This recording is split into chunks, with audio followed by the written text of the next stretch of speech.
बिस्मिल्लाहिर्रहमानिर्रहीम। स्टूडेंट्स, ये आपका लेक्चर नंबर 2 है, week number 2 physics class 10th के लिए। पेज नंबर जो 3 से लेकर 10 तक हम इस लेक्चर में डिस्कस कर लेंगे। इससे पहले जितना लेक्चर हुआ है वो आपका सिर्फ एक ही क्वेश्चन था, जो कि था mass attach to a string. मैं इस उम्मीद पर कि आपने ये काम कर लिया होगा, तो मैं आगे चलना चाहता हूँ। यहाँ पर time period of mass attach to a spring की बात है, तो इसकी सिर्फ एक बात हमारी रह गई थी, जो कि थी कि टाइम पीरियड क्या होता है। कि टाइम पीरियड ये होता है कि when a body completes it's one vibration in a unit time, वो इसकी टाइम पीरियड कहलाती है। यानी कि T is equal to 2π√m/k, यानी कि mass attach to the spring, उसका जितना मैस है, और K जो है वो कांस्टेंट की वैल्यू है। ये आपका टाइम पीरियड का फॉर्मूला है। उसके बाद आपकी जो बॉल एंड बाउल सिस्टम है, बॉल एंड बाउल सिस्टम कुछ इस तरह है कि जी आपका एक जो जिसे कहते हैं कि एक बाउल हो, यानी बर्तन आप ले लें कोई, यानी जिसको आप प्याला कहते हैं या डोंगा, वो ले लीजिए। उसके अंदर एक बॉल यहाँ पर रखी हुई है। अगर ये इसकी रेस्ट पोजीशन है, यानी मीन पोजीशन या ओ, ठीक है, यहाँ पर इस पे ऊपर कोई फोर्स नहीं लगी, नेट फोर्स 0 है। अगर आप इसको यहाँ पर लेकर जाएं, पॉइंट नंबर ए पर लेकर जाएं और यहाँ से बॉल को छोड़ दें, तो ये दोबारा वापस आएगी अपनी मीन पोजीशन की तरफ। और क्योंकि ड्यू टू इनर्शिया अपने आप को, मोशन को रोक नहीं पाएगी यहाँ पर, और ये मजीद आगे की तरफ चली जाएगी और यहाँ पर आकर पॉइंट बी पर जाएगी और दोबारा वापस आएगी। दोबारा ये काम चलता रहेगा अनलेस अनटिल जब इसकी फोर्स जो है वो 0 हो जाएगी, ख़त्म हो जाएगी, तो ये रेस्ट पर आकर दोबारा अपनी मीन पोजीशन पर रुक जाएगी। तो ये इसका सिंपल हार्मोनिक मोशन ही है। मैंने ऑसिलेशन की डेफिनेशन आपको बताई थी कि व्हेन अ बॉडी वाइब्रेट, यानी कि जब बॉडी वाइब्रेट करे तो उसको ऑसिलेशन कहते हैं। देखिए आपकी ये सारी डेफिनेशन जो हैं ये पेज नंबर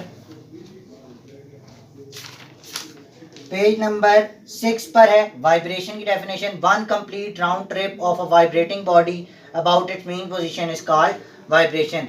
जब बॉडी एक कंप्लीट सर्कल करके अपने मीन पोजीशन पे वापस आती है, उसको हम वाइब्रेशन कहते हैं। देखिए उसको ऑसिलेशन दूसरा उसका नाम है। उसके बाद ये बॉल एंड बाउल सिस्टम हो गया। उसके बाद आपका थर्ड है सिंपल पेंडुलम, यानी कि सिंपल पेंडुलम कैसे मूव करता है। जो घड़ी होती है उसके नीचे एक घंटा सा लटका होता है, उसको हम पेंडुलम कहते हैं। उस पेंडुलम के आप मूवमेंट देखें अगर, तो वो अपनी मेन पोजीशन पे अगर रुका हुआ है तो उस पर कोई फोर्स नहीं लग रही। फिर उसके बाद वो अपने पॉइंट नंबर ए पर आप उसको लेकर जाएं और वहां से छोड़िए, तो वापस आएगा अपनी मेन पोजीशन ओ की तरफ, लेकिन यहाँ रुक नहीं पाएगा ड्यू टू इनर्शिया और पॉइंट बी पर चला जाएगा और दोबारा अपनी मेन पोजीशन पे वापस आएगा। और ये प्रोसेस कंटिन्यू रहेगा अनलेस अनटिल इसके ऊपर फोर्स जो है वो इसकी 0 हो जाए। इसको भी हम सिंपल हार्मोनिक मोशन ही कहते हैं। ये भी सिंपल हार्मोनिक मोशन की एप्लीकेशन है।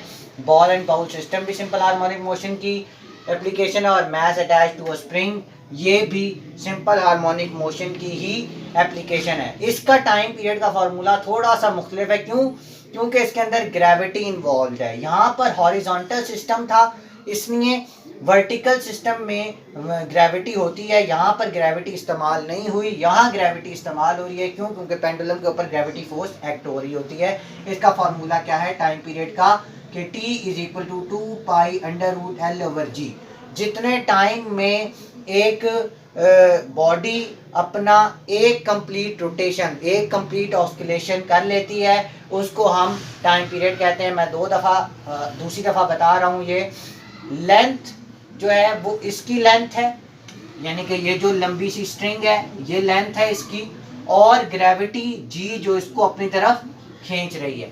पाई की वैल्यू आपको पता है ये कांस्टेंट होता है, 3.14 होती है। जब अब टाइम पीरियड कैसे कैलकुलेट होगा, यानी कि इसकी वाइब्रेशन पूरी कब होगी, जब ये मीन पोजीशन से यहाँ तक चले और फिर इस बी पॉइंट तक वापस आए, यहाँ ए तक जाए फिर बी तक वापस आए, ये पूरा टाइम पीरियड कहलाएगा। यानी कि ये पूरा ही टाइम पीरियड होगा इसका, यानी कि एक वाइब्रेशन पूरी कब कंप्लीट करती है उतने टाइम को हम टाइम पीरियड कहेंगे। उसके बाद हम चलते हैं वाइब्रेशन, टाइम पीरियड और हमारी जो फ्रीक्वेंसी, इसमें हम डेफिनेशंस की तरफ चलते हैं। लेकिन इससे पहले एक पेज नंबर 5 पर जो फीचर्स हैं, right the important features of simple harmonic motion, मैंने ये इसके क्वेश्चंस लिख दिए जो आप असाइनमेंट में करेंगे। यह आपका असाइनमेंट हो चुकी है, क्वेश्चन नंबर 1 और क्वेश्चन नंबर हम यहाँ पर चल रहे हैं तकरीबन इससे पहले है पेज नंबर 5 पे।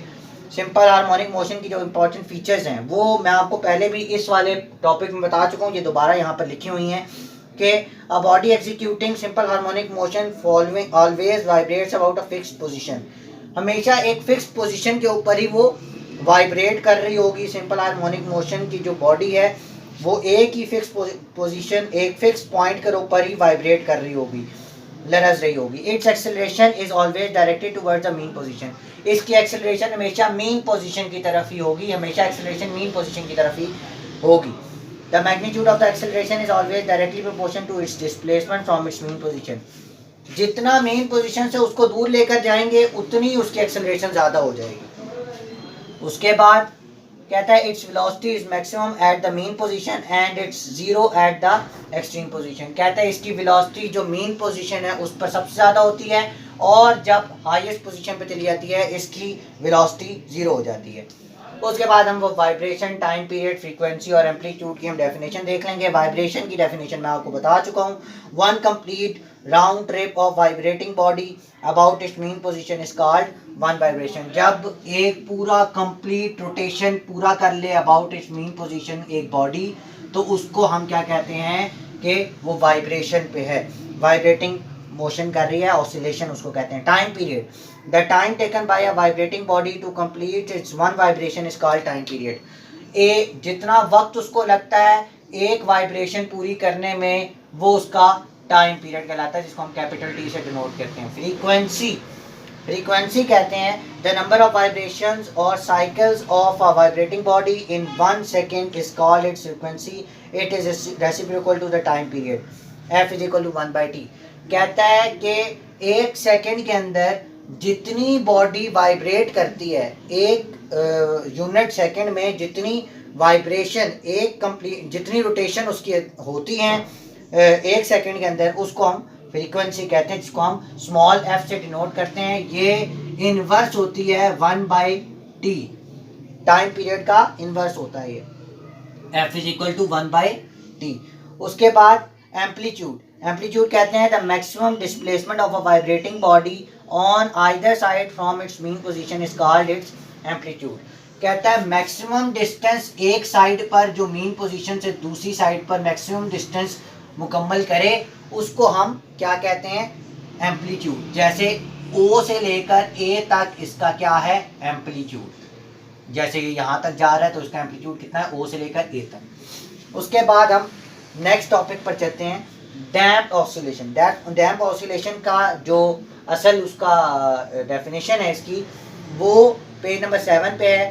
That oscillation of a system in the presence of some resistive force are damped oscillation, कहता है जब एक बॉडी ऐसी सिचुएशन में वाइब्रेट कर रही हो जब कोई एक्सटर्नल फोर्स भी उसके ऊपर एक्ट कर रही हो, रेजिस्टिव फोर्स जो उसके मोशन को रोके, तो उस जो मोशन है उस ऑस्किलेशन को, उस वाइब्रेशन को हम क्या कहते हैं, डैम्प ऑस्किलेशन।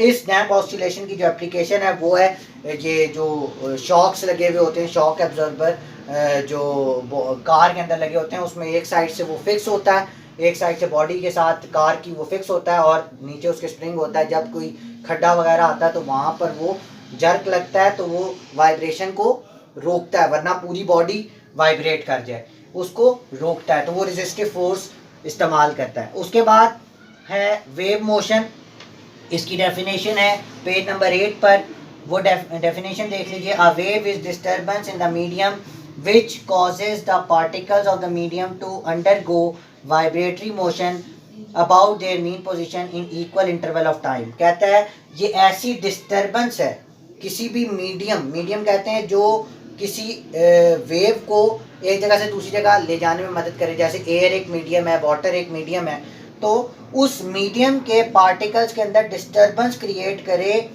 और क्या करे कि particles of the medium to undergo vibratory motion, तो उसके अंदर वाइब्रेटरी मोशन प्रोड्यूस हो अबाउट देयर मीन पोजीशन, अपनी मीन पोजीशन पे रहते हुए वाइब्रेशन हो उसके अंदर, उसके पार्टिकल्स के अंदर about their mean position is equal in equal interval of time, एक ख़ास वक्त के अंदर बार बार वो वाइब्रेशन हो।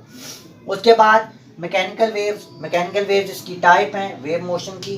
मैकेनिकल वेव्स में हम देखते हैं कि waves which require any medium of their propagation are called mechanical wave. कहते हैं ऐसी वेव जिसको मीडियम की ज़रूरत होती है एक जगह से दूसरी जगह ले जाने के लिए, उस वेव्स को हम क्या कहते हैं, मैकेनिकल वेव। जैसे वाटर एयर एक मीडियम है, जैसे जो हमारी वेव हैं, जैसे मैकेनिकल वेव्स की जो खुसूसी एग्जांपल है वो साउंड वेव। अगर एयर बीच में ना हो तो आप तक मेरी आवाज़ ना पहुँचे, किसी यानी अगर वैक्यूम में अगर आप बोलेंगे भी एयर नहीं होगी तो आपको आवाज़ नहीं जाएगी, यानी साउंड वेव उसमें ट्रैवल नहीं कर पाएगी। इलेक्ट्रोमैग्नेटिक वेव्स होती हैं which do not require any medium for their propagation is called electromagnetic waves. Electromagnetic waves होती हैं जिसके अंदर जिसको किसी भी किस्म के मीडियम की ज़रूरत नहीं होती, ऐसे ही पहुंच जाती हैं। जैसे कि टेलीविज़न वेव्स जो टेलीविज़न में होती हैं, रेडियो वेव्स जो रेडियो तक पहुंचती हैं, एक्सरेज ये भी, इसको भी किसी मीडियम की ज़रूरत नहीं होती, ये वैसे ही पहुंच जाती हैं एक जगह से दूसरी जगह। टाइप्स ऑफ मैकेनिकल वेव्स में देखें, एक होते हैं लॉन्गिट्यूडनल वेव्स, एक होते हैं ट्रांसवर्स वेव्स। लॉन्गिट्यूडनल वेव्स वो होती हैं, in longitudinal waves the particles of the medium move back and forth along the direction of the propagation of wave। इसमें मीडियम की जो पार्टिकल्स होते हैं, यानी कि वो मीडियम जो उस वेव को लेकर जा रहा है, उसकी जो पार्टिकल्स की मूवमेंट होती है वो बैक एंड फोर्थ होती है, यानी आगे पीछे, टू एंड फ्रो मोशन, यानी बार बार आगे और पीछे मूवमेंट करती है। इसको भी हम टू एंड फ्रो मोशन ही कहते हैं, बार बार आगे पीछे मूव करता रहता है ये, ठीक है। उसके बाद लॉन्गिट्यूडनल वेव्स, ये आपका पेज नंबर 9 है। लॉन्गिट्यूडनल वेव्स के बाद आपकी आती है ट्रांसवर्स वेव। ट्रांसवर्स वेव जो होती हैं कि in case of transverse wave the vibratory motion of the particles of the medium is perpendicular to the direction of the propagation of wave, यानी कि जिस तरफ वेव मूव कर रही होगी उसके परपेंडिकुलर, यानी अगर वेव इस तरफ मूव कर रही है तो उसके परपेंडिकुलर उसके पार्टिकल्स मूव कर रहे होंगे मीडियम के। ये होती है कौन सी, ट्रांसवर्स वेव। लॉन्गिट्यूडनल वेव्स में जिस तरह वेव मूव कर रही है उसी तरह ही वो लॉन्गिट्यूडनल वेव्स में मीडियम के भी पार्टिकल्स उसी डायरेक्शन में, वेव के पार्टिकल के डायरेक्शन, वेव्स की डायरेक्शन में ही पार्टिकल्स भी मीडियम के मूव कर रहे होंगे। ये मैंने सारे आपके क्वेश्चंस लॉन्ग लिख दिए हैं, इसके आपके सारे मैंने निशान बुक पे लगा दिए हैं। क्वेश्चन नंबर 1 आपका पिछले वीक का होमवर्क था, वीक नंबर 1 का होमवर्क था, जबकि क्वेश्चन नंबर 2 से लेकर 7 तक यह आपका वीक नंबर 2 का होमवर्क है। मैंने इसकी पिक्चर भी मैं आपको लेकर भेज दूंगा और जो निशान भी मैंने बुक पे लगाए हुए हैं वो मैं आपको पिक्चर्स भी भेज दूंगा। और याद रखिए कि जो हाईलाइटेड पॉइंट्स हैं वो आपके शॉर्ट क्वेश्चन हैं, और जो इसके ऊपर लिखा हुआ है राइट अ नोट ऑन, ये मैंने क्वेश्चंस लिखे हुए हैं इसकी हेडिंग्स के साथ ही मैंने पेज नंबर भी डाले हुए हैं कि कहाँ से कहाँ तक इसका आंसर बनता है, वो देख लीजिएगा। ग्रीन पेन से निशान लगे हुए हैं, इसके क्वेश्चंस आप देख लीजिएगा। Thank you very much.